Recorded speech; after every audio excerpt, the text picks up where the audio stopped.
Finally, someone with the cojones to stand up to the federal government's economy-destroying net zero initiative.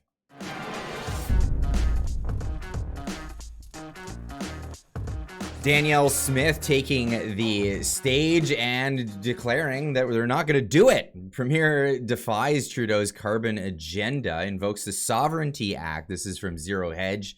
Written by Tyler Durden. I mean, you might have heard of him before. I'll leave a link in the description down below for this article. Read it in its entirety, please, on your own time. It is an action which multiple red states in the U.S. have undertaken, blocking carbon controls ingrained in green power initiatives conjured by the federal government. Now, it appears the momentum has spread to Canada through Alberta's conservative leadership as Premier Danielle Smith defies the Trudeau regime by invoking the province's recently drafted Sovereignty Act. Here she is to talk about that specifically. Ottawa persists in trying to regulate and remake Alberta's electrical system from generation to transmission to distribution, which will make life more expensive for families and put the reliability of our grid at risk. And they're pushing ahead with their plan, even though Section 92A of the Constitution of Canada is clear that legislating and regulating the development of electricity falls within the jurisdiction of the provinces. Alberta's government is committed to protecting Albertans from federal overreach. That is why this afternoon I intend to table a resolution in the chamber under the Alberta Sovereignty within a United Canada Act. We developed this legislation to shield the province from federal intrusions, and we're using it now because the consequences of this particular overreach would be so severe. Alberta will bear the largest share of the expenses required to meet these absurd targets, and consumers and businesses will see their bills soar. If the federal government has its way, many people will be left without electricity that they can pay for on a power grid that will fall short or even fail in a typical Alberta winter or summer.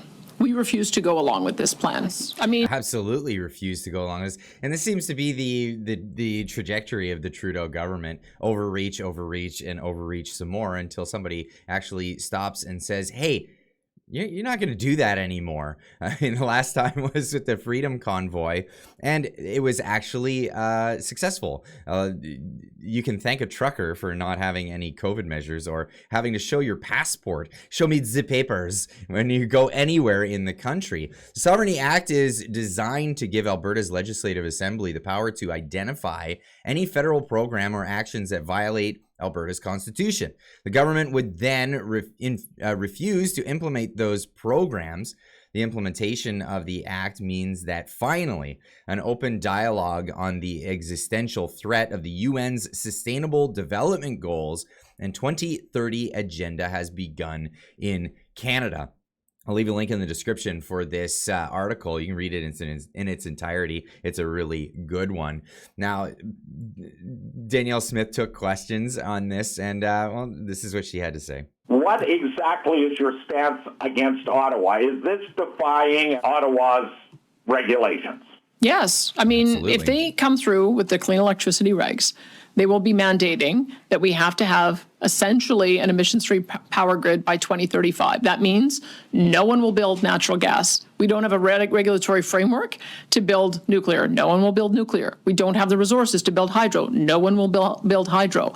So if we do not act, we will end up with instability in our grid. We will either not be able to grow as a province, or we will end up with brownouts and blackouts. That's the pathway that the federal government is giving us. And I've just said no. Unbelievable. And the other thing it will do is it'll actually increase the price of electricity because Canadians will be having to pay for it from suppliers from the United States. You know, where Alberta used to be energy independent, they're trying to push them to be completely dependent on foreign energy coming in. This is the zero independence is net zero independence is really what they're looking for in this. Now, Rachel Notley, the opposition in Alberta, took to the stage to say her piece. So in all fairness, let's hear what she had to say. This premier is determined to hold us back. Invoking the so-called Sovereignty Act is either illegal or a dishonest stunt to claim it is. Either way, the premier's actions will jeopardize investment certainty, weaken the nation, ignore the rule of law, breach treaty rights across the country and here in Alberta, and declare that we're on the wrong side of fighting climate change. To the premier, why is she putting her own extremist politics ahead of economic common sense?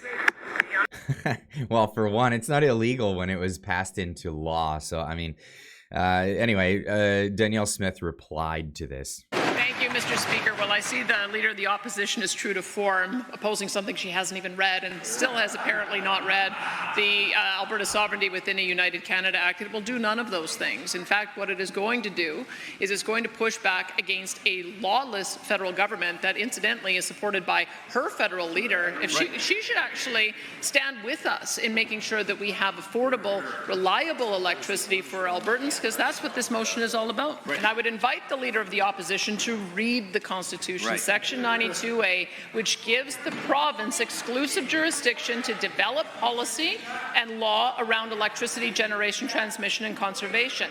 In fact, it's the federal government acting in a lawless way.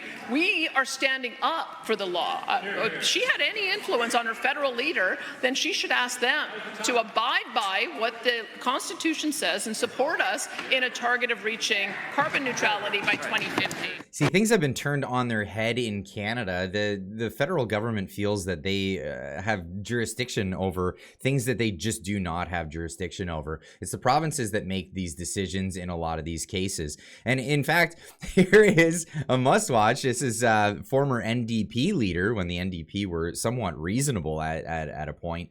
They've gone so far over the edge. But this is Tom Muclair talking about the use of the Sovereignty Act in Alberta. Premier Danielle Smith says she may use the act for the first time against federal clean electricity regulations.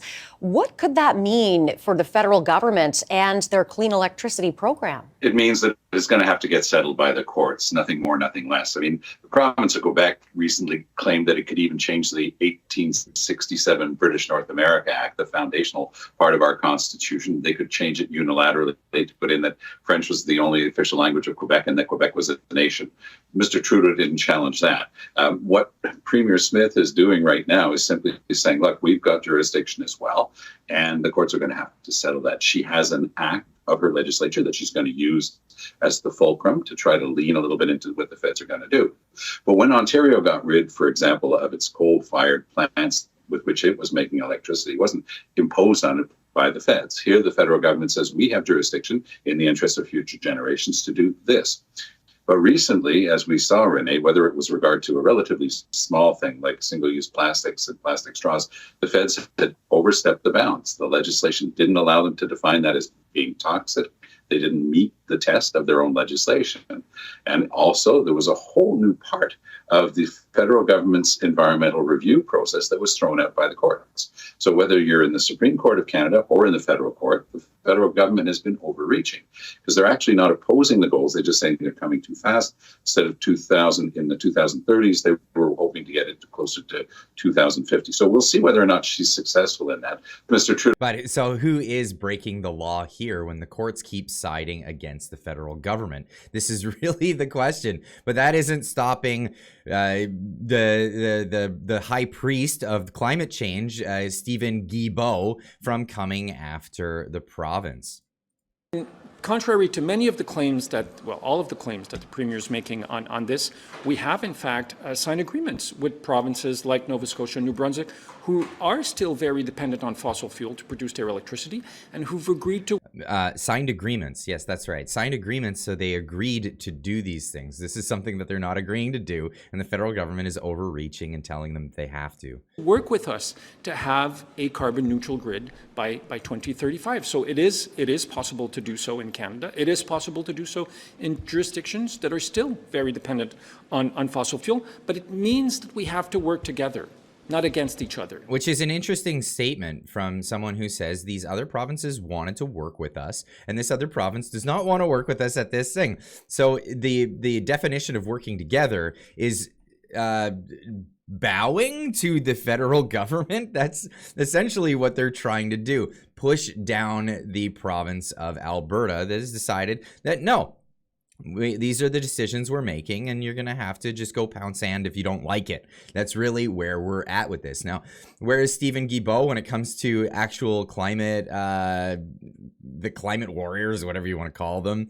climate people who basically his old job as a climate activist? Well, they're going after him. Aujourd'hui, je suis ici chez Réseau, un organisme communautaire pour les hommes gays et bisexuels de Montréal, dans la circonscription de Laurier-Sainte-Marie.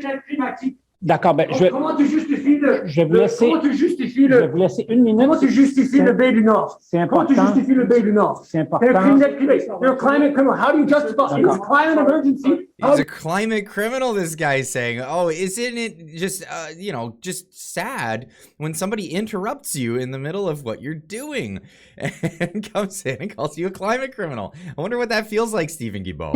Parce qu'on a une annonce importante. Vous avez pu faire votre